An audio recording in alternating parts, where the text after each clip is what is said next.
नमस्कार। मैं डॉक्टर मंजू भार्गवी भार्गवी सिंफो में आप सभी का हार्दिक स्वागत करती हूँ।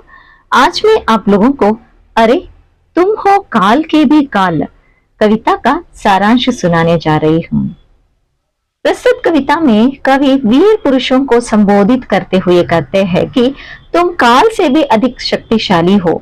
तुम्हारा धनुष काल का है और दिशाएं उसकी प्रत्यंचा है।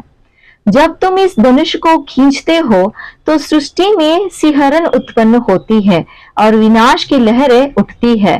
तुम दिक् या दिशा और काल के धनुर्धारी वीर हो जो सदा चेतना के तीर चलाते हो। कवि यह स्पष्ट करता है कि तुम्हें कोई क्षणिक आतंक या भय नहीं डरा सकता। तुम अनिश्चय हो, तुम्हारा भाग्य अस्पष्ट है और तुम सदा विजयश्री के अधिकारी हो। तुम्हारा क्रोध इतना भयंकर है कि जब तुम क्रोधित हो तो भूगोल और खगोल कांप उठते हैं। तुम्हारे क्रोध से असामाजिक प्रथाएं भस्म हो जाती है और सृजन की नई लहरें उठती है।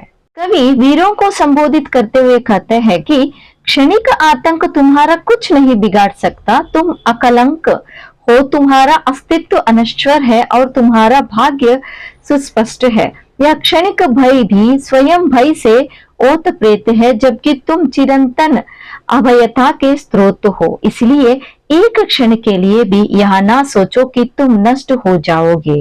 आगे कवि बताते हैं कि तुम सदा विजयी और जागरूक हो, फिर क्यों निराश हो, अपने मार्ग को अवरुद्ध करते हो। तुमने अपनी फूंक से पर्वतों की श्रृंखलाओं को उड़ा दिया है और काल के भी दांत खींच फेंके हैं। फिर यह छोटा सा अवरोध तुम्हारा क्या बिगाड़ सकता है। सारा संसार जानता है कि तुम्हारा क्रोध कितना भयंकर है। कवि कहते हैं कि तुम क्रोधित होते हो तो पृथ्वी और आकाश कांप उठते हैं। तुम्हारे क्रोध से विनाश की ज्वालाएं उठती है जो असामाजिक और नीच प्रथाओं को भस्म कर देती है। इस अग्नि ठंड के बाद एक नया सृजन होता है।